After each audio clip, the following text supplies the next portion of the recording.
กราบสบายดีทุกคนมันนี้อยู่กับสองไกลๆรถไทยสิงห์เนาะสิพาทุกคนมาชมบรรยากาศตอนขู่เขาหลังจากนี้ก็ได้รถลงมาแล้วเนาะได้กล่องใส่หัวแขนคอกล่องแขนคอแล้วก็ขับรถลงมาจังหวะนี้ทางก็สีรูเดือดฝนกระตกเหมือนนี้อากาศจะดีอยู่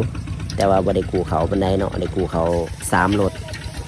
3-4 รถเท่านั้นหลังจากนี้ก็ต้องหอนให้ใหญ่แล้วให้ทุกคนไปเบิ่งบรรยากาศด้วยเข้าสิบฝากลาย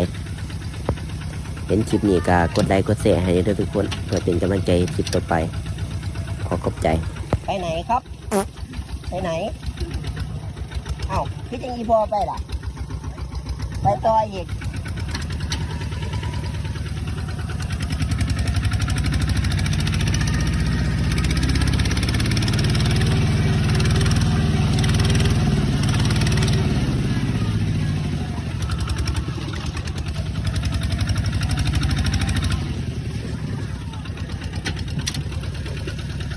รถแรงรถแรง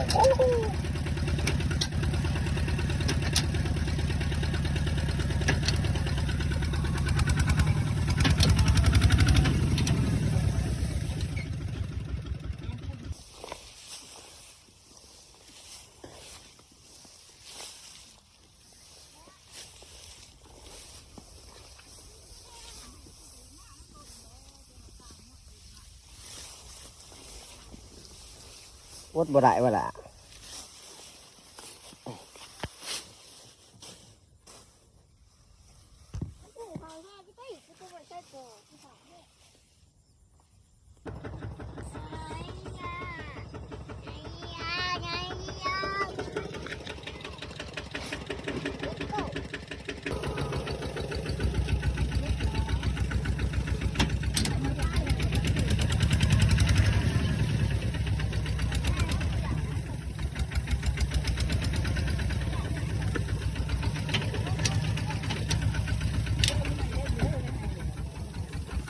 เอาซุ่มได้หรอกันนี่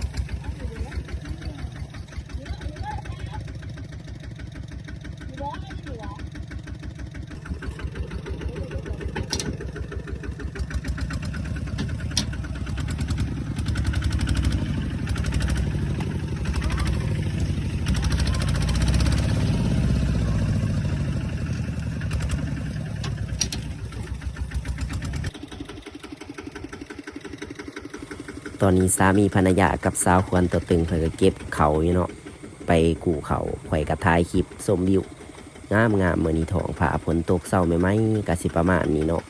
ก็งามเหตุหลังจากนี้เขาสิมาต้อนมัดเขาด้วยมันสิดังยอดสูงสนิทสูงสนิทตรงนี้ค่ะทุกคนยังงวยอยู่เรื่องเกาะเยอะหลังจากนี้ก็สิเอาเขาไปไว้เนาะมันบางเกาะขอตรวจขอไฟดำลายเนาะเพราะว่ามันเฮาบ่เห็นนะฮะต่างเกาะนะจะเห็นก็ได้บริตัดออกเก่าเลยอ่ะ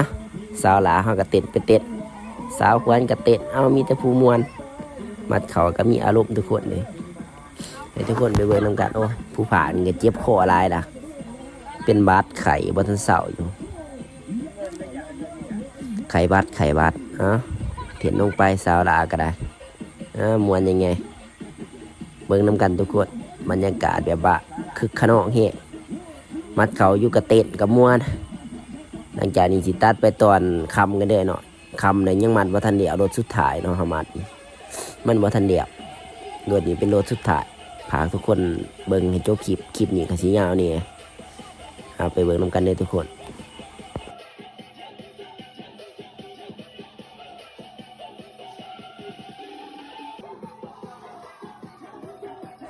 หลังจากนี้ก็ที่ขอจบคลิปถ้าทุกคนมักก็กดไลค์กดแชร์ให้เด้อ